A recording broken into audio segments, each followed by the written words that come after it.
if you want to join, I think you just left. It's okay. What's up, YouTube? We're streaming. We're here. My phone just fell. Let me set this up. eBear, if you leave it up to you if you want to join in, like if you want to request a live stream with, so we could just kind of go back and forth, or if you just want to like type back and forth, it's cool. Whatever you want to do. So we're gonna get on the topic. But yeah, what's up, YouTube? Join up. Let's get this party started. I might take this beanie off halfway. I'm experimenting with a new look, sort of. Well, not a new look. Just fucking around, I guess, really. But gonna give just everyone sort of the heads up that doesn't know what's the topic's gonna be related around starting off this stream. We're gonna be kind of on some like relationship type stuff. So we're gonna have a little discussion over that, and then we'll see what goes on there. I'm gonna join in. If we're gonna do if we're gonna like double stream or not.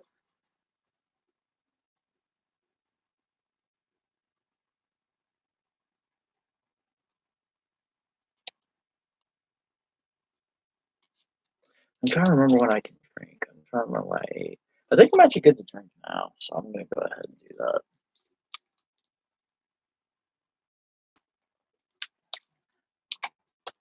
My Wi-Fi isn't the best. I think I'm too socially awkward for camera. Too socially awkward. That means you have to do it now. You know my rule about social. That means you have.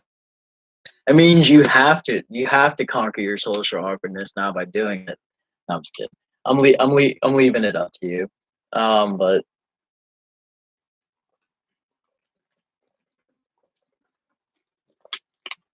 I'll go ahead and start it off. So kind of leaving off on the point where you were talking about, it gets exhausting so basically stem of this conversation, me and this person kind of met up on a post, and we were talking about basically, how finding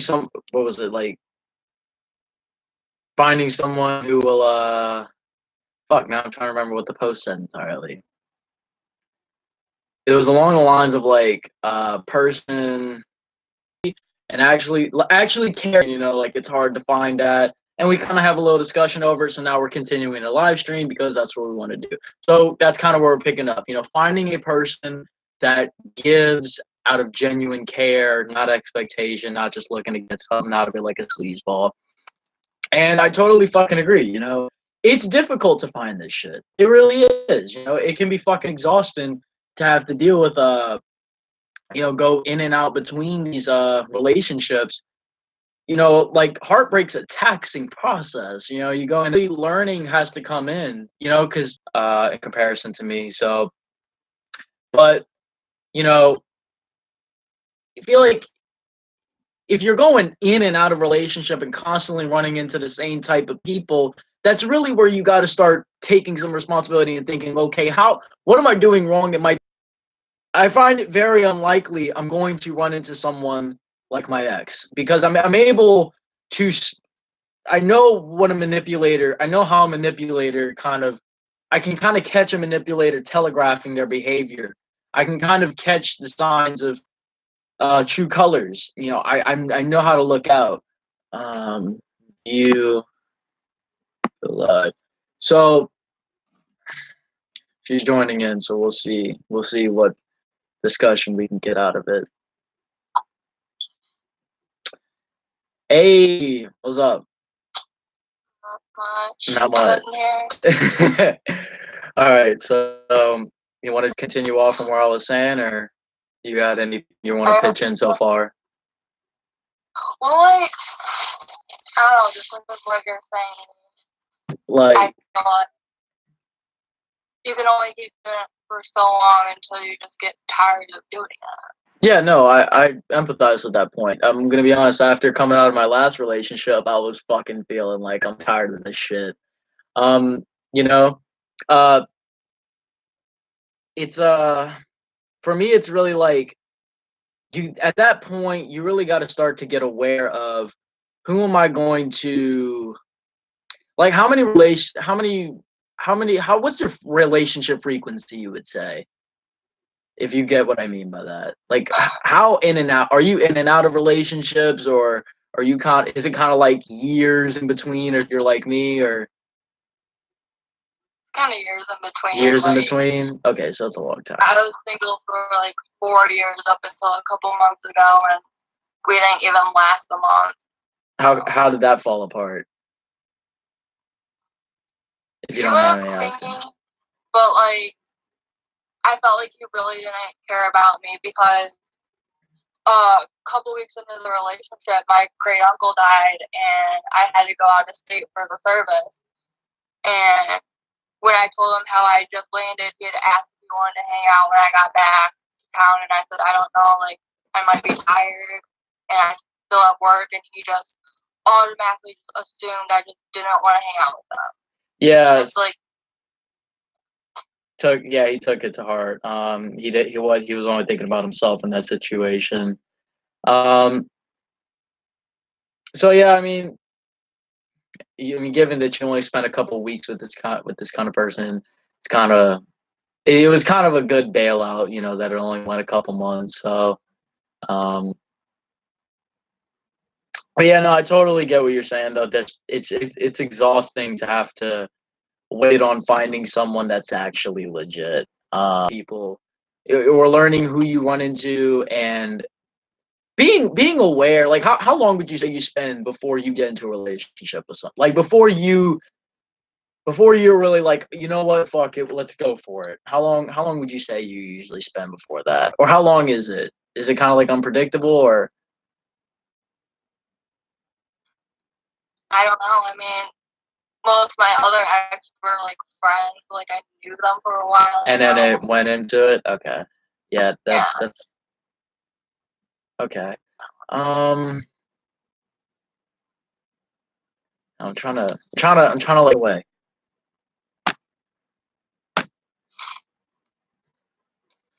So kind of like my point of view on this whole thing is really like, like I said earlier, that's what makes a person who cares so valuable.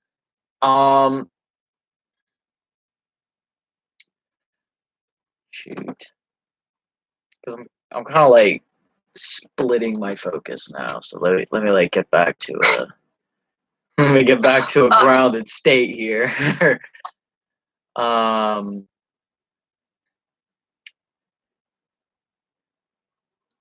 right now, what it sounds like you're kind of like you're kind of like thinking, it'd be nice to find somebody, but you're also just like, fuck it, man, I'm not going for this shit anymore. Like, single life is the shit. And I totally get what that feels like. Not in a sort of in a relationship sense, but really more so in the friendship type thing. Because I had a similar thing where it sucked pretty hard to get connected to somebody and have to just like lose them at the end of it. It kind of makes it very difficult to even say, how do I open to the next person if I already know how it's going to turn out. So at that point, it's kind of like, because like, how I would personally approach relationships after my last previous experiences, and just knowing that like women, not like as an entirety, but there's women out there that are capable of definitely being able to lie, manipulate, and that kind of like puts me in a state of it keeps, when you enter an experience with people that don't work out, that however bad of a wound it may leave, or however much of a scar it may leave, really is like, it creates this sense of awareness that you're gonna get, right? So would you say that like relationships, well, no, that's probably not a good question. I would say, would it be easier for you to notice when a certain behavioral pattern is gonna fuck something up before it really starts to fuck something up? Like, for example, like, would you be able to, could you catch on to somebody who is a liar or manipulator who didn't care much faster now than you would have before? I mean, I think I'm slowly getting better at that. Yeah, I mean, I've realized that people that cheat are always the one that have accused me of cheating. Like, they're always accusing me of doing it when I've never cared if my boyfriend was on my phone. Like, I have nothing to hide. I don't care if you're on it. And they always ended up cheating on me. So I just learned my lesson on that. big signs, yeah. See, I mean, just watching out for things like that. I used to, similar thing here, in a sense where, an ex would project onto me or something like that. Um, you know, actually a very similar situation where I had an ex who I was really probably wasn't like, it probably wasn't the best situation to be like, I mean, in a relationship, yeah, you shouldn't really hang around with the opposite sex too much. And I didn't. Um, it was just really time to time, but like I seem to notice an excessive amount of like jealousy's cute in a sense. But there's a, depending on how it manifests. Um like I don't mind if my girl is a little kind of like a little feisty about the fact that, hey, I feel that, but at the same time, it kind of does tend to get aggravating when you're making assumptions out of it, especially at that time, because it was just like assumption versus assumption, and that just went to a tailspin. Um, but yeah, no, back to the point earlier. You know, those relationships were definitely that happened. Those wounds, those experiences, you're smarter, you're wiser. You know, you have more wisdom. You have that radar now, in a sense, that can kind of sniff them out. Now, I'll say this: that decision to be single, I think that's probably one of your best decisions you could make. I definitely, and that's kind of where I wanted to get to. I definitely don't think, if you genuinely believe that a relationship is just not ideal, don't go for it. That actually might be the best decision for you, because by staying back, right? By allowing these motherfuckers to get eaten alive by the flurries of fuckovers. Look, I mean, I heard something really wise. 99.9% of relationships fail. It's very hard for only one is going to successfully really work out. Everything else is going to fucking fail up until that point. And that's with everybody for the most part. It's very few times where somebody gets into that first relationship and it works. So being single, yeah, I think that would absolutely work, because now you've got that sense of wisdom. And there's really, Yeah, go ahead. I mean, yeah, that could be statistics, but that's because people aren't willing to make it work out. Like, they aren't willing to put in the effort and to try and forgive and try again and stuff. Yeah, well, okay, because when you're saying like try again and forgive, are you saying like try again for another chance as far as like another relationship, or like during that relationship in of itself? During that relationship. See, I feel like depending on the situation, yeah, you can give second chances, like, as long as they prove that they will change. Because words are just words unless you follow through. And I was actually going to talk a bit about that tonight, changing in relationships. I sort of have a little interesting view on that. So I mean, yeah, the thing is like, and I pointed this out. There's a lot of uncommitted motherfuckers. People don't have discipline, and I was pointing this out to somebody in a post a while ago.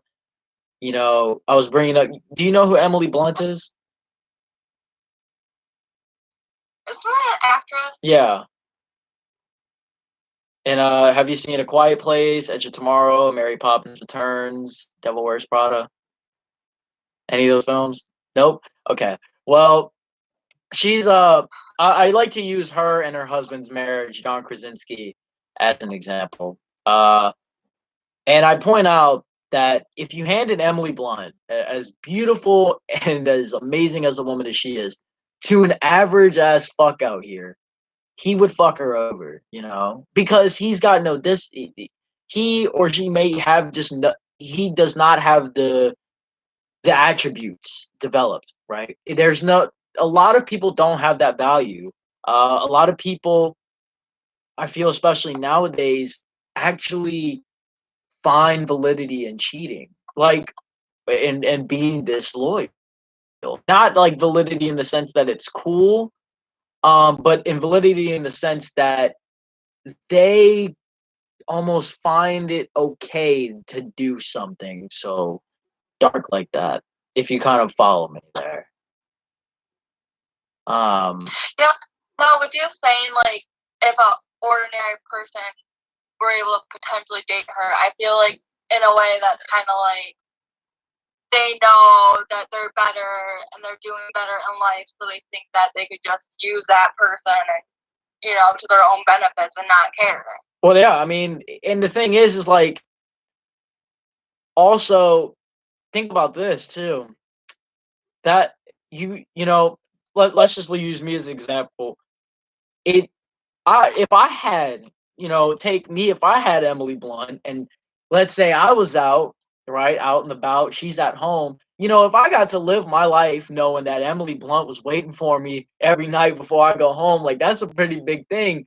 But a lot of I feel like a lot of what happens, and this really, there's so many reasons as to why people end up cheating, whether they just don't know how to go about a breakup. Maybe they want to go ahead and start racking up options. There's so many fucking things.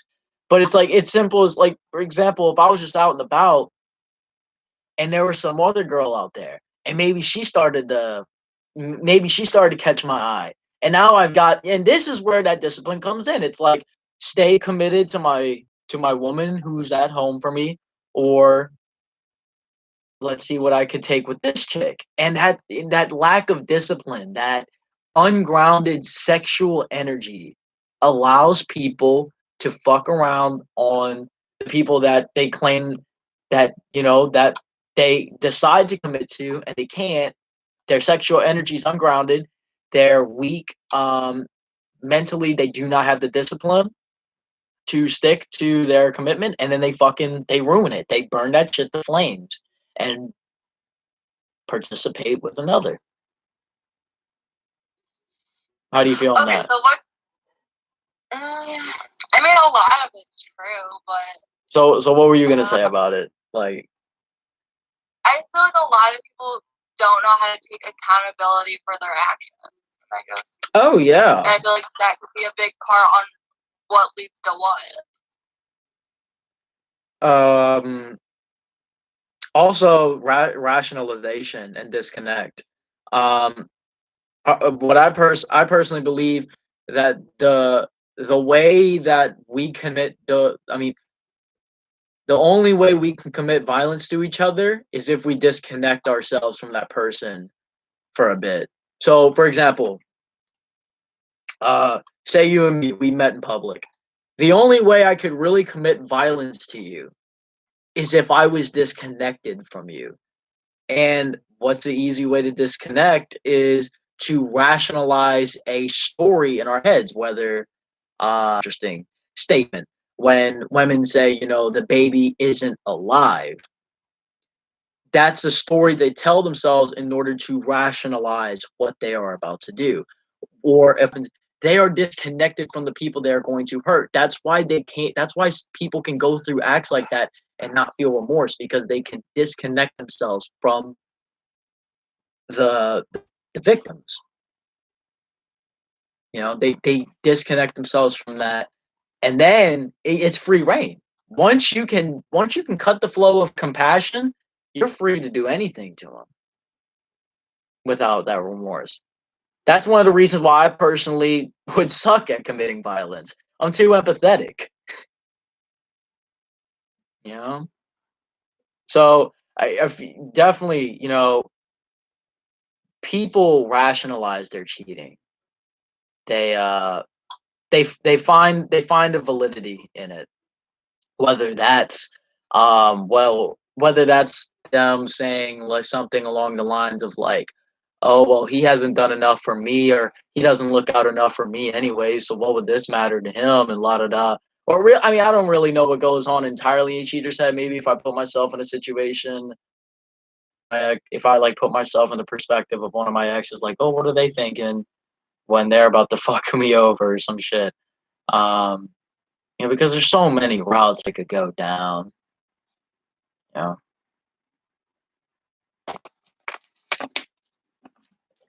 I feel like I either care too much or I'm just more logical thinking. No, you know what it is?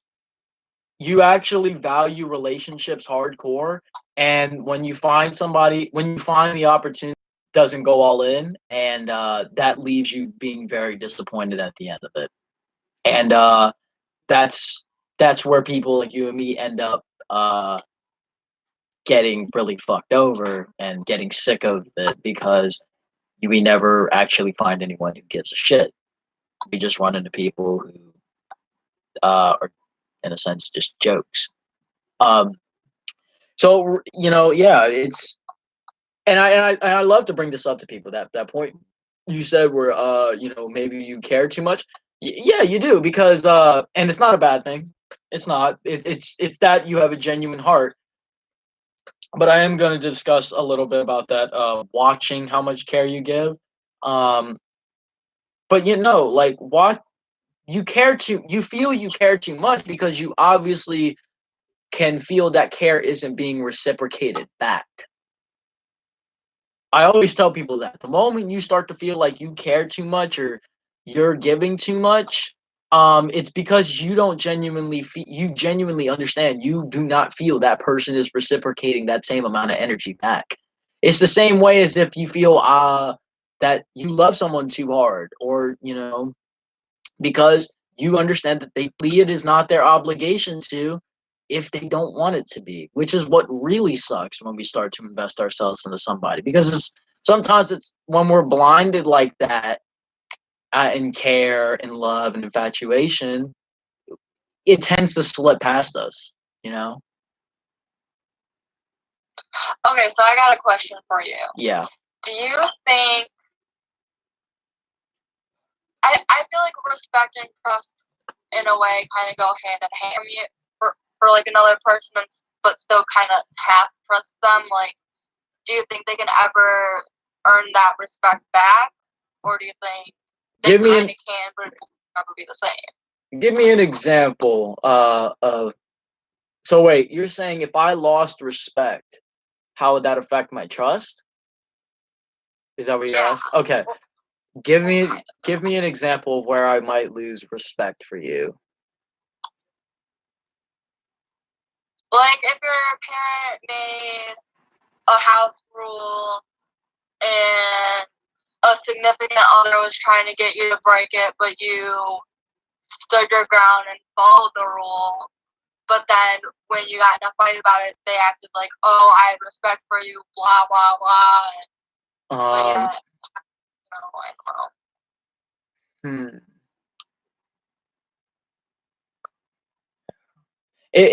In that case, it feels more like a shaming tactic. If that person was to lose respect over something like that, I feel that would be childish. That's more like sort of manipulative and childish in a sense. But yeah, okay. How would respect impact trust?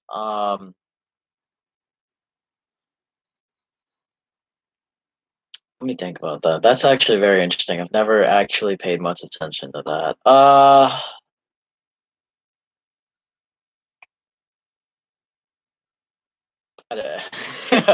I hate having to make a long pause to think like this. At least it keeps you thinking. Yeah, no, you got me there. Respect and trust.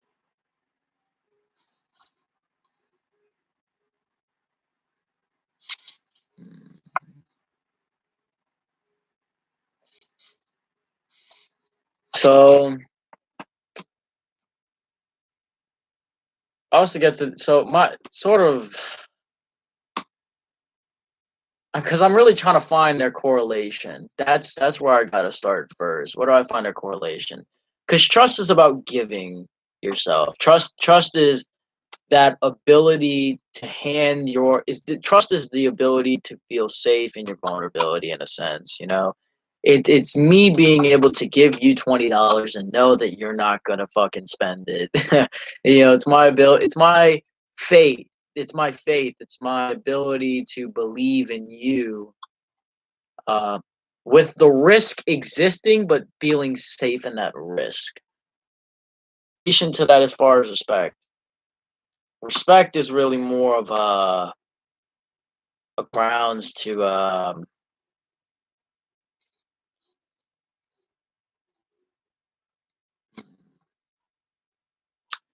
respect is more. Wow, why is that so difficult for me? What's up, Stefan? Or Steven, however we pronounce that. Uh, Respect is really about kindness. What were you gonna say?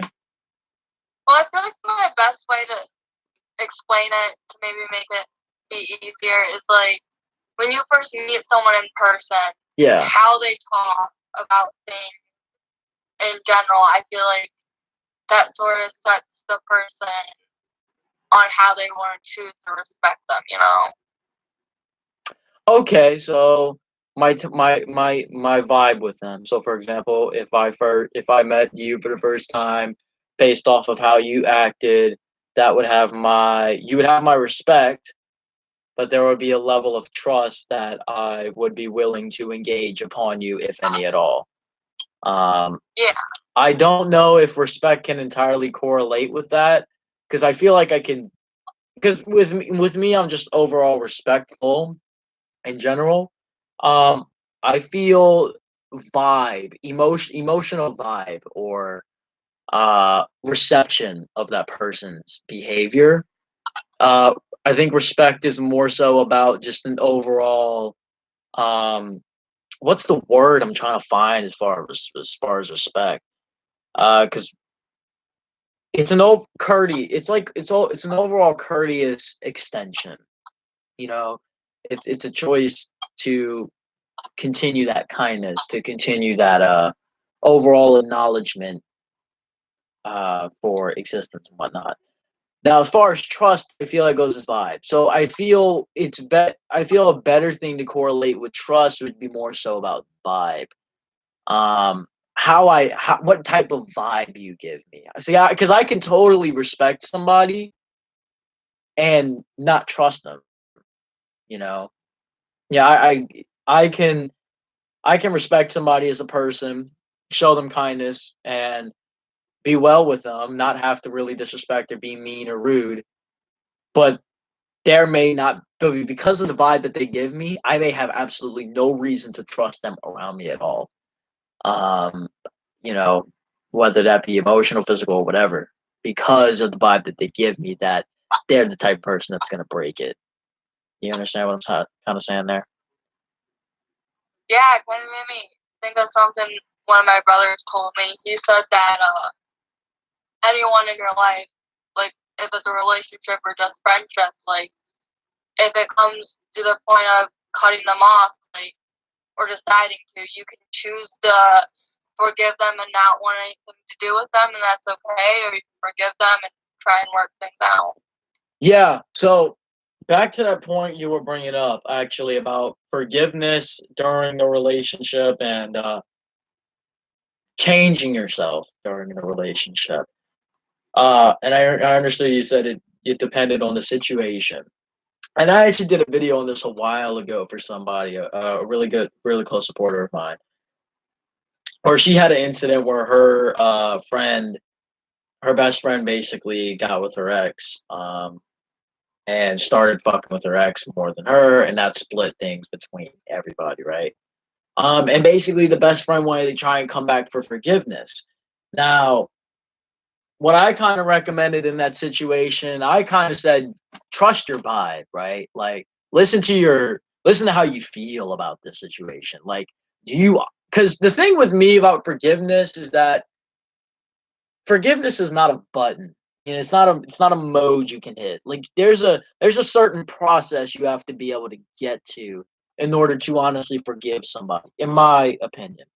Uh, I can't say I forgive somebody and know that there's parts of me that absolutely resent and want to eat this person alive deep down. Um, there's a process that tends to take place. There's grieving that has to occur before I can come to acceptance, which then will allow me to forgive. But acceptance can be a hard battle, just depending on the situation and your experiences with it. Um, so as far as forgiveness and trying again, it really has to come down to what is the split, really. Like if me and my part if me and some future partner got into an argument and I had to decide, would it be best for me to split ways with this person or would it be best for me to try again? Would really depend on, do I feel within my heart? And this can be sort of a dangerous tactic because this might set you up to go the wrong way. So this is where you kind of have to use your head, but I like to trust the way I feel about this person. If I forgive this person, will can things potentially work out? If I give another chance, if I give an opportunity for trust to be rebuilt, can it potentially work out? Do I feel like it will go there? Or am I sitting here feeling like giving this chance? Would it be better to break up and cut losses? Do I feel that would be better and move on because there's clearly an incompatibility situation going on? Or was it just some sort of mishap that just needs to be resolved and smoothed over? You know, most things should be able to be communicated over. Most things should be able to be dealt over. But there are some things that glare incompatibility that will put people on and separate relationships and put people in a position where fucked up shit happens and they start entering tailspins, which is just the thing you want to end up in. So forgiveness is a very tricky thing. I really think it's like you got to feel your way to that. Do you feel that this is just some sort of mishap that you can let it slide over, and maybe you just need to get your head right, give it some time, blow over, try it again, just keep moving on with it, or is there clearly a glaring sign of incompatibility between the partner and you, and that needs to be addressed, and that seriously needs to be thought over of whether this shit needs to continue or not?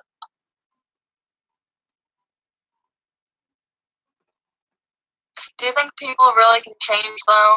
No, I was gonna make a post about this earlier, and this will actually be my clip for the post. When people say, I had this happen to me in one of my last relationships, my freshman year. I remember the relationship wasn't too serious. It was just like we were getting into it. We were having some close fun with it and whatnot. And I remember when I started to see sides of what I knew my ex, I knew her at like a basic level. And then I started to see kind of her habits, what she indulged in, and when I started to see that she was into drinking and all that, and me I was like hardcore, like, nah, I'm not into drinking. But when I found out she was into drinking and kind of knew she was into that, I was like, hey, it's not going to be that bad of a deal, this. And whether that's right or wrong is really beside the point. I remember when she called me later that night when I told her, hey, maybe we should consider. I'm gonna probably have to consider not continuing with this just because I don't feel comfortable with this. She was telling me, hey, like, I'll change for you. What do you want me to do? And at that moment, I was very young, so I didn't realize this. But after the relationship ended and kind of felt that, kind of dealt with all that, I realized that is one of the worst things you can offer anybody. The moment you feel you have to start changing who you genuinely are in order to keep a relationship going, you are in a relationship that was doomed from the start.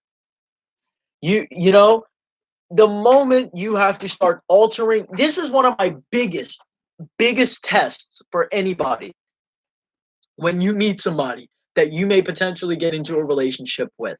And I said this in the last live stream that I did, I think Monday night. Can you say what you want to say without feeling like you have to alter it? You know, can you honestly say whatever it is, belief, word, however you want to word a sentence, however you want to go? Can you free flow conversate with this person on an honest vibe? Or do you have to scale back? Do you have to alter? Do you have to change it up to make sure it's something that they're going to be okay with? Because if you are having to do that and you're having to adjust that, what you are doing is you are setting yourself up to create this persona. You're creating you're creating a persona, you're creating a facade that this person may actually end up liking or not liking, and it's not going to work because the relationship is not built off of authenticity from that point on. And if authenticity starts to glare, that's when arguments are going to start to show up. That's when fights are going to really start to spice up. That's when shit's gonna get really. That's when all this toxic relationship doors are gonna start opening. The darts are gonna start getting blown all over the place because a facade was formed around it. People should never change their partner, and it's just you're better off breaking up. You're better off breaking up. I would, if my partner asked me, you need to change for me, I'm gonna be, I would tell her straight up, like, well, I think we need to break up then. Because at that point, you clearly have shown me that who I am as a person is unsuitable. I am not the suitable partner for you. I'm clearly not the guy. There's somebody else out there who can better fit your need. I'm not gonna. Well, I have a question to that though. Okay, go ahead. What if they're trying? I want to say they're trying to change, but what if they're trying to like change you for the better? You know, like try to make you see that maybe if you stop doing it this way or did it this way, like it could help better your life, so you don't go down a wrong path or something. Give me an example, because then I can elaborate better off of that. So, my recent ex is your age, and he liked to underage drink, and I told him, like, if you keep doing that, like, you could possibly go to jail, like, considering, like, you've been caught before, like, why continue to do that? Yeah. Like, why not just grow up and wait till you're of age, So. And just because people turn, like, they kind of, like, lose their mojo on wanting to do it. Like, when I turned it, just didn't seem as cool. Yeah. Your underage drinking is an interesting topic. But even, like, and honestly, I know this is going to sound so weird, but even then, that situation, it's clear that that person just wasn't suitable. Because what the thing is, right? That drinking, this is gonna sound a little weird. That drinking habit, that interest for him links to other parts of his personality. That links to maybe a potential risk taker. That links to a potential hidden emotional trauma. There's so many things that one habit links to within his personality. You try and alter that, it's going to conflict with everything else in his system. And what I've learned with people is that they've got to make the change because they want to do it for themselves. And I know it sounds weird. And I know you're saying, like, what if you're trying to make them do it for the better? They've got to see that themselves. I can't convince nobody to change. I can put these videos out all day long. I can put these streams out all day long. I know it's not sort of the same thing, but I can convince all day long. No one's going to take this advice unless they genuinely somehow find some sort of correlation from that piece of advice to themselves and say, you know what, maybe this dude's got a fucking point. Or if they're at a point in their lives where they need that change to happen. But change has to happen from that person first.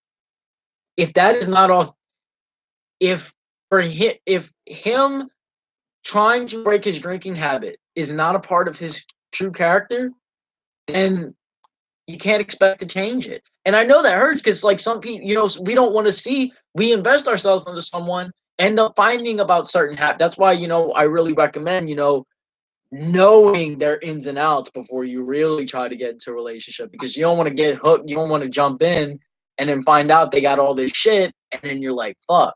And I know that's not entirely what happened, but, uh, it's, I just, you cannot, every single thing that a person does, says, acts, however, is linked to who they are. Even if somehow there is a facade over that real personality, that is linked to their real personality. It's weird, but everything we do stems from who we are. And trying to change that without him deciding that's what he wanted to do for himself, it wasn't going to work out. That was a sign of incompatibility from the jump, in a small way, because there was a clear confliction with the way that you believe. Ranking disagreement would have went to a communication disagreement, which would have led to a nurturing disagreement, which would have led to a masculine feminine dynamic disagreement, which would, Yeah, I get your point. So as far as changing, it's a dangerous request, and I just don't think it'll work ever. I don't think it should have to. I think at that point, it's understanding the incompatibility that is glaring in a situation.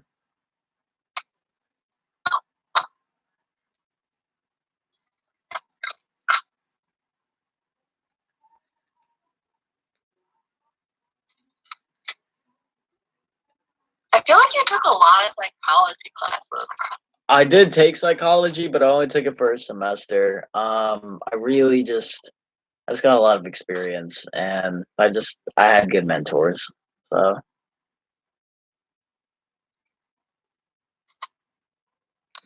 okay, so if one vice is under control and the other one isn't, when that one is in control, why? What's the underlying meaning? wait, explain. So one vice under control and and one is not. Yeah, like when one's under control, the other isn't, and vice versa. So, let's say if I have this vice of constantly rotating between 3, 4, 5 girls for sex parties every night, I have that under control. Let's say I backed off of that, kept that in control, but now now I'm still popping mollies and whatnot. Is that kind of where you're saying with that? Well, yeah, that could be an example. Okay. So again, it's there's a lot that can go into vice, because the thing is, all vices have their own forms and manifestations. Everything develops in its own way, and everything can be connected in its own way. There's a lot of ways that goes, and in my opinion, it's really just being able to pay attention to it's understanding where each vice goes from, because sometimes vices can form out of vices being put under control. And I know that sounds weird. Like, for example, I don't masturbate anymore, right? I know that's not a vice, but I'm just going to use this example. When I quit masturbation, I started to get really hooked on the video games again. And I started to notice I got sucked in hardcore on video games. And then I started to pull back. And what I noticed is that now that I'm not masturbating, now I'm not doing video games, what else sucked me in? Then the internet started calling my name. Internet started to suck the life out of me, right? Internet surfing like crazy addiction. So in that sense, I feel like that can happen where people replace their vices with another vice. Now that I'm not rotating between 3, 4, 5 orgy parties a night, there's still some sort of there's still some sort of chemical that my brain wants me to chase. And because I don't have quite control or awareness as to what is driving my vice or what drives me to that specific vice or the originality of why I pursued vices, that I'm just going to keep rotating between having a vice that's under control and one that's not until I can get to a place where it's like, hey, where is this originating from? What is this a manifestation of?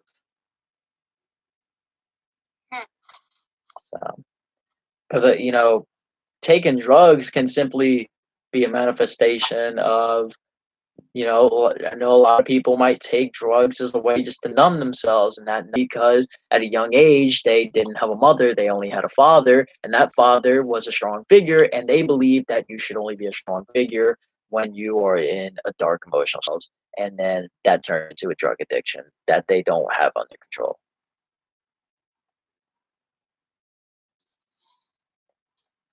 So it's root getting further, getting to what started it. What is it a manifestation of? And the best way to find it out is to get close to that feeling, is to get close to what is to get close to what it is to be without, withdraw from it, and then see what type of energy, what type of emotion starts to show up in your body. That I feel is an excellent way to tell what really guide you back to the origin, or things that may have manifested from that origin, and you kind of you start to explore and go down that path, and then you start to get to the root of it. Then you really get to the face. Cold turkey. Harder because I'll put it to you like this: when I quit masturbation cold turkey, it took me a year of constant relapse and failure before I was actually able to successfully start holding year-long streaks. When I quit eating meat progressively, I feel like I literally had this conversation with myself this morning. I actually have been able to hold the discipline a lot stronger because of that progression. But the thing with progression is that you've got to get real. Like, you know what like when you're progressing, you got to know, hey, we're cutting this much out, but we're still allowing this much. And then when it's time to scale back, you've got to be like, all right, hey, we're scaling back. We're not going back to this point. We are here now. We've moved up to this level. Now we have to focus on putting everything we have into sticking with it. Does that make sense? And you slowly move up every level. Like, for example, I recently got back into cold turkey and waking up at 5 o'clock in the morning. That shit has not worked out at all. I'll literally wake up maybe 2, 3, 4 days. That streak I've held was like a week-long streak of waking up at 5 o'clock in the morning. It just doesn't work out. And I realized, and I thought about it the other day, it's because I'm biting off more than I can chew. I can keep cold turkeying 5 o'clock all I want. It's not going to work out because there's going to be a constant relapse. So what I do, I scale back. I'm taking a few steps back, cutting, I'm saying, hey, look, ego, it's cool. Let's back up a little bit. And then I'm starting at 6:30 in the morning. Then eventually that 6:30 is going to start turning into 6:15, which eventually turns into 6, which goes to 5:45 to 5:30, and then eventually back to 5, and it may be fucking further if I want to. And what I'm doing is that once I've gotten good at 6:30, then I get to 6:15. But once I'm at 6:15, I'm not allowing 6:30 to happen. I'm saying once we're good and ready to move on, we're not waking up at 6:30 anymore. It's gonna be earlier, 6:15. This is what we're hitting. This is what we're doing now. And as I progressively move up, I'm gonna notice this as I get more comfortable at training my mind to get up at that time rather than biting off the big goal, working in small increments towards that goal.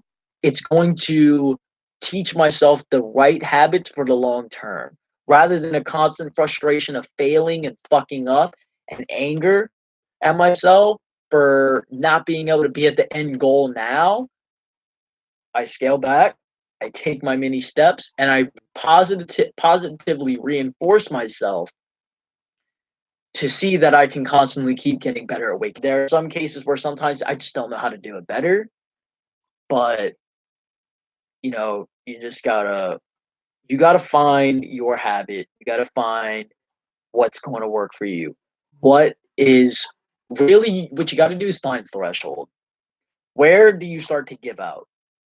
And then get to just that point and then start working on increasing through that point. So, for example, let's say cigarettes. If I was to give advice to, and this can be a really difficult one, but if I was to give advice to somebody who was quitting cigarettes or masturbation, I would tell them, you know, scale back. Let's say you're doing it 2 times. Well, yeah, let's do masturbation because I have more information in this field. If I was to tell somebody to quit, I would say you're doing it every day. You're probably doing it twice a day on some days. So this is what you're going to do. You're going to scale back. You're going to do it. You're going to limit you're doing it 7 days at least. You're doing it 7 times a week at least. I want you to scale back to 6. Okay. Next thing you know, you're doing 6. Now, all of a sudden, you have to learn what it's like to go at least 1 day without it. Then I scale you back to 5. Now you have to learn what it's like to go 5 days without it. Now you have to learn, 2 days without it. Then you have to learn what 3 is going to be like, 4. And then naturally, I'm increasing your streak and I'm positively reinforcing you. And then eventually, I get you to a point where you're holding as much of it as you fucking can. Touch yourself with a new message that's going to positively reinforce what you're doing. And then you naturally progress from there. What happens if relapse happens though? That's when you have to go for it again. So let's say let's say I got you up to 5 days without masturbation. And then let's say you're going for 5 days. Let's say you pulled off 5 days. You give yourself your little break and then you're going for it again. And let's say that 3rd day happens and you're just, Jada Fire, fuck, titties, and then you give in, so you relapse. So at that point, now it's like, okay, now you need to go for 5 again. So now that's your threshold. You have to keep working for constant 5-day goals until you can master 5. So with relapse, it's a matter of being able to go and being prepared to know when to scale back if necessary. And really the best way to know when to scale back is to see if the relapse is becoming more common than the actual success of the goal. Then that's time to scale back what streak you're trying to go for, the sobriety you're trying to achieve, if that makes sense.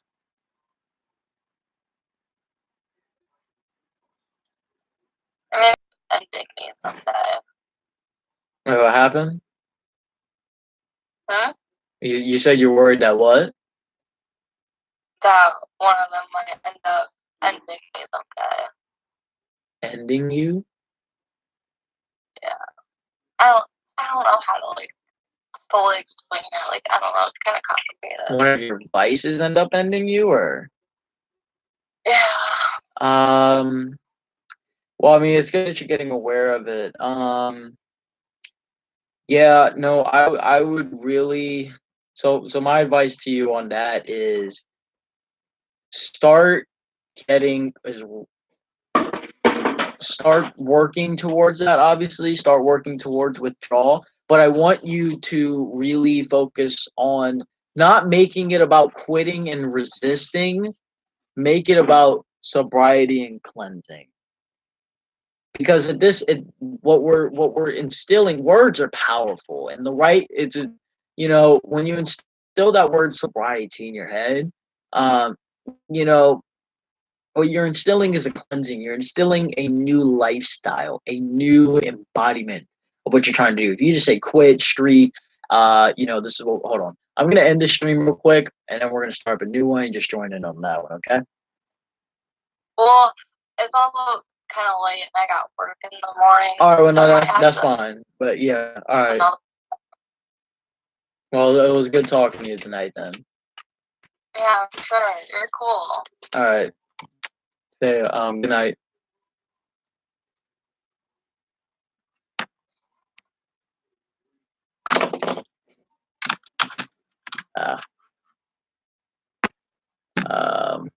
Like I finished that one out. I didn't even. I always forget this one doesn't end at the same time.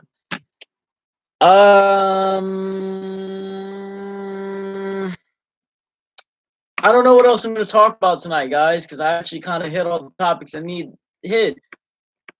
Denny didn't join tonight, which is all right. He's probably asleep, to be honest, or something. I don't know.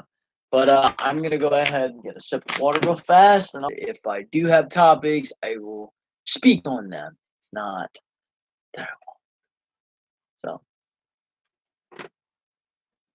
Oh gosh, Christ nuggets. I do have some questions here that I didn't quite get a chance to answer, so I will look at those.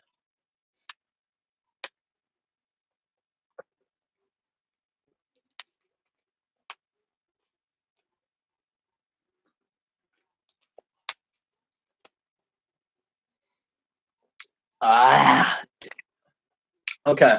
Best tips for NoFap. I'm on day 3. Your videos inspire me trying to overcome PIED. I don't know what that is. I wish you were still here so we could talk about that. But best tips for NoFap. So this is what I would say. And then I'm going to answer another one. What do you call true love just for the heck of it? Sucks I can't get a little more context out of these. Best tips for NoFap. I'm on day 3 video. Okay. I'm telling you. The better you can get at working towards a 7-day streak, the better you can get at learning how to overcome the urges of the first week, you're going to get over, on year-long streaks. Okay. And I will tell you that holding that streak is nothing compared to getting it. Holding 7 days is hard, that because what's going to happen? That first day you're trying to hold it, you might be able to. Sometimes, though, on that second and first day, maybe in the third day, you're thinking, well, no, it's the first or second day, you're thinking, hey, man, I mean, I relapsed already. I might as well just, get a little peek, get some look. That's going to throw you right back into it. So really focus on breaking that pattern. Number 2, getting, not number 2, but so that's the first thing about the first week you got to be prepared to overcome. The second thing you got to be prepared to overcome is anything involving is the urges that are going to come around day 3 to 7. One day you're going to sit down, your dick is going to be rock hard, and all you're going to think about is fucking sex. Okay? And it's going to be hard not to look at porn. You've got to be able to experience that feeling and get familiar with what it's like to battle that. And having that warrior mentality and knowing how to use your sexual energy when it rises like that and knowing how to transmutate that to the best of your ability, that's when you're going to become a fucking beast. That's when you're going to get better at it. So that's what I would say. Get through that first week. Get familiar with beating that first day. Get familiar with the feelings you're going to have the first week. And then focus on 7 days, man. And then continue to break through 7 days. You will relapse. You will relapse a couple times, potentially. When that happens, go for it again. Go for it again. Sobriety, brothers. Sobriety. I actually got that from Seth Alexander, if anyone's wondering. I didn't come up with that. He did. For those who don't know about community, you probably know who he is. He was original username. Then he changed it to Seth Alexander. So that's who I got it from. He, sobriety. You're taking on a new lifestyle. You're embracing a new way of living. You are cleansing yourself of a bad habit that was no longer serving you, and you are now taking on a new habit. I seriously recommend it. Go watch that video tonight. Anybody the stream. I don't care whether you're on NoFap or not. Go watch it. Seth Alexander, why NoFap is impossible. Actually, look at that shit. I'm telling you, it will really be a big tip in your journey. Okay. Any questions? I know I got one viewer. It's probably Ricky G. I'm not sure. I'm trying to think if there's anything I want to rant on. I ranted about changing in relationships. Not entirely to the best of my ability, and I will talk more about that on another day. I'm trying to think if there's anything else I wanted to talk about. Never change for anyone in a relationship. And I wanted to bring some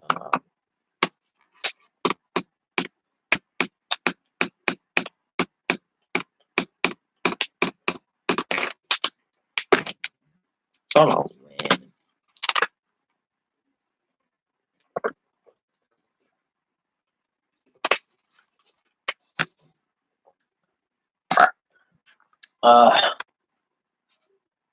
Oh yeah, scaling back. So I know I kind of covered this in the last thing, but I want to talk about this seriously to all guys.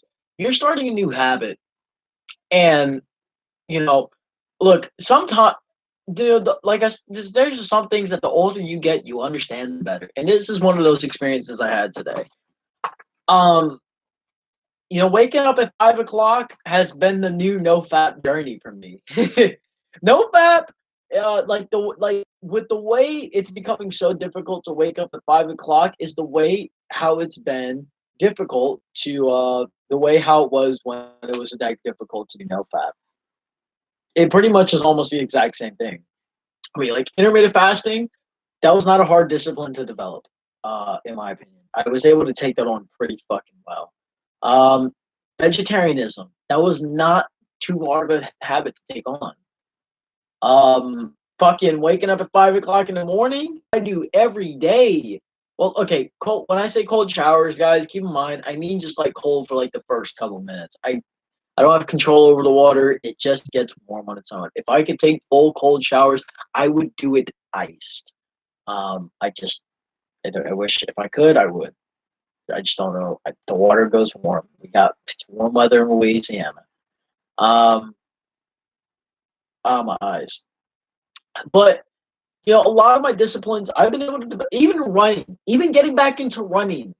I've been able to get back into it and still absolutely fucking crush it. Still, the discipline it was not a hard discipline for me to develop again. Waking up at 5 o'clock in the morning, that shit is a fucking monster. But you know what? I like that because it means I've encountered a real obstacle in my fucking life. It means I have run into something that actually is worth going after to achieve. It is something I am going to have to work hard as fuck to maintain. It is something that I'm going to have to go into a part of myself that's going to require some real fucking mental strength in order to get. And that's what I got to get good at. That's what I got to get good at.